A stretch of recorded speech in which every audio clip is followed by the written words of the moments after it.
Pumanaw na po si Sorsogon Congressman Sonny Escudero, ang ama ni Senator Cheese Escudero. Namatay ang matandang Escudero dahil sa sakit na colorectal cancer. May report si Steve Dailisan.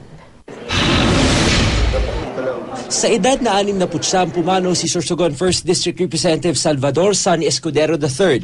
Namatay siya alas 3:30 ng madaling araw habang natutulog sa kanyang bahay sa Quezon City.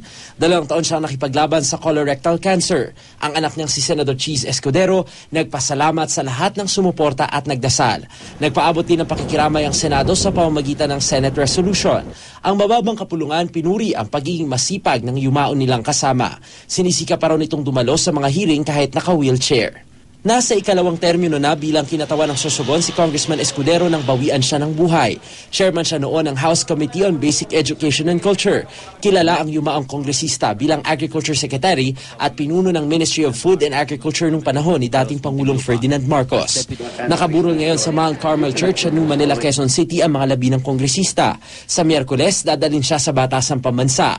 Iuwi ang mga labi sa Sorsogon City kinabukasan. Pagbalik nito sa Quezon City sa Linggo, gaganapin ang kanyang cremation. Ayon naman sa Commission on Elections, hindi na magsasagawa ng special elections para sa nabakanting posisyon sa Kamara. Ipapaubayan na lang sa Kamara ang pagtatalaga ng pansamantalang hawak sa mga naiwang trabaho ng yumaong kongresista. Steve Dailisan, GMA News.